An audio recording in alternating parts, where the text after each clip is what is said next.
잡을 수 있어. 안 돼.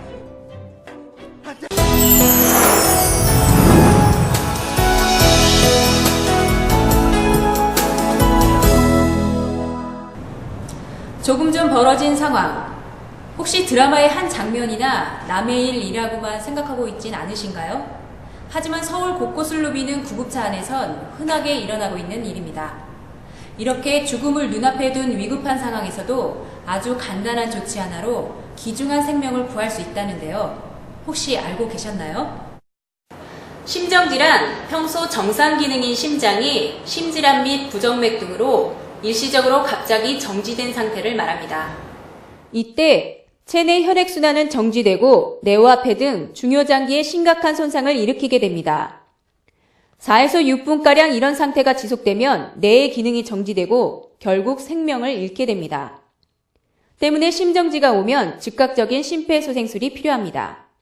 보건복지부의 2008년 심내혈관질환 조사 감시 결과에 의하면 우리나라에서 한 해에 약 2만 명 이상의 국민들이 갑작스런 심정지로 사망하고 있고 공공장소보다 가정에서 많이 발생하는 것으로 나타났습니다. 우리나라의 심정지 생존율은 2.4%, 미국 8.4%, 일본 10.2%에 비해 크게 낮은 수준입니다. 환자가 심정지로 쓰러지는 상황을 옆에서 누군가가 목격하는 경우도 40%에 이릅니다. 그럼에도 불구하고 이를 목격한 가족 또는 이웃이 119 구급대가 도착하기 전까지 심폐소생술을 시도하는 비율은 약 1.4%에 불과합니다.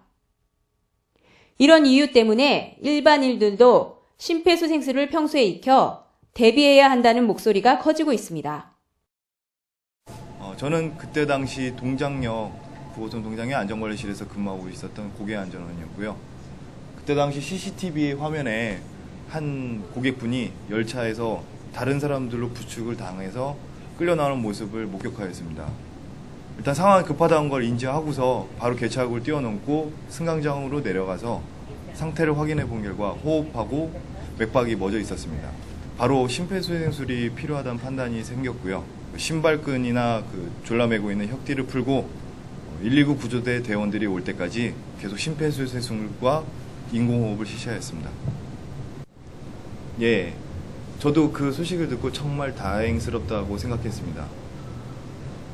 무엇보다도 그때 때마침 전달에 사고 당시 전달에 서울시 소방학교랑 강서 소방서에서 응급처치 교육인 심폐소생술 교육을 실시했었습니다. 그때 배웠던 교육이 실제 생명을 구하는데 이렇게 도움을 줄 수 있다는 게 정말 만족스럽고 보람찬 일이었습니다. 심폐소생술. 과연 어떤 것이기에 5분 만에 한 사람의 생명을 좌우하는 것일까요? 심폐소생술이란 심폐정지, 즉 우리가 흔히 말하는 심장마비가 발생했을 때 인공적으로 혈액을 순환시키고 호흡을 도와 생명 유지에 필요한 산소를 조직에 공급하는 기술입니다. 여러분, 심폐소생술이 무엇인지 궁금하지 않으세요? 지금부터 성인과 소아의 심폐소생술과 자동 제세동기 사용법에 대해 하나씩 배워나가도록 하겠습니다.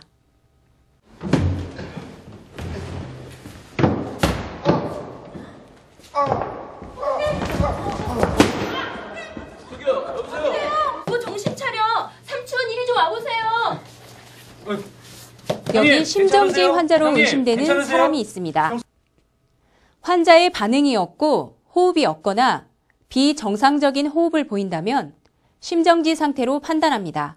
다음과 같은 호흡의 경우 심정지로 판단하고 즉시 심폐소생술을 실시합니다. 손을 들어 한 사람을 가리켜 신고자를 지목해 도움을 요청합니다. 우선 환자를 평평한 바닥에 눕힌 뒤 환자의 가슴 옆에 무릎을 꿇고 앉습니다. 웃옷을 벗겨 가슴을 노출해 가슴 압박이 쉽도록 합니다. 여기에 손목과 손의 경계, 바로 윗부분이죠. 이해를 돕기 위해 손꿈치라 칭하겠습니다. 가슴 중앙에 손꿈치를 놓고 그 위에 다른 손을 포갠 뒤 손가락은 깍지를 껴서 환자의 가슴에 닿지 않도록 합니다. 그리고 팔꿈치를 펴고 팔이 바닥에 수직을 이룬 상태에서 체중을 이용해 압박해야 합니다.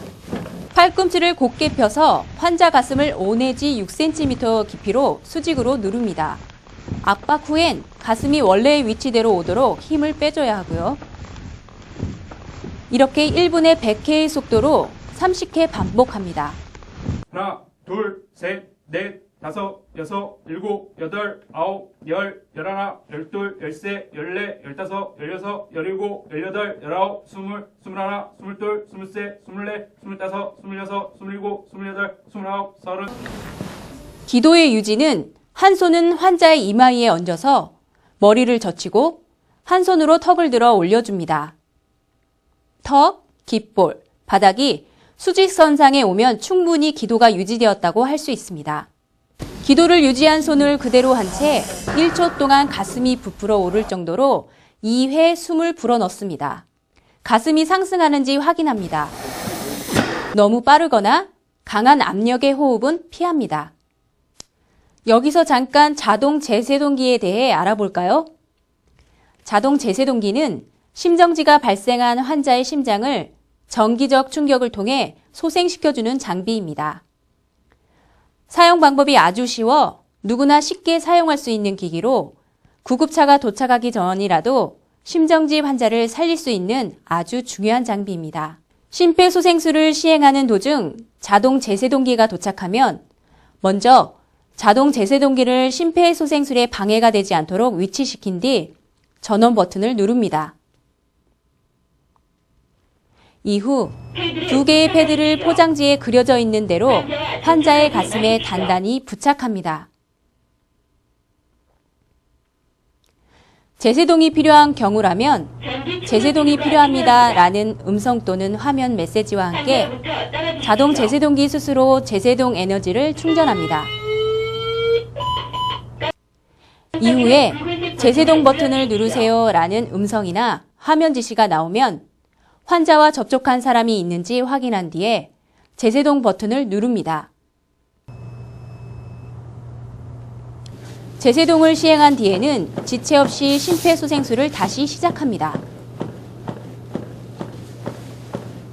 자동 제세동기는 2분마다 환자의 심전도를 자동으로 분석해 제세동의 필요 여부를 알려줍니다.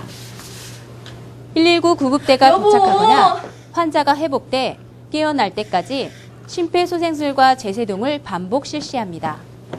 새로운 지침에서는 한시라도 빨리 심장과 뇌에 혈액을 공급하기 위해 인공호흡보다 우선적으로 가슴 압박을 시행하는 것에 주안점을 두고 있습니다.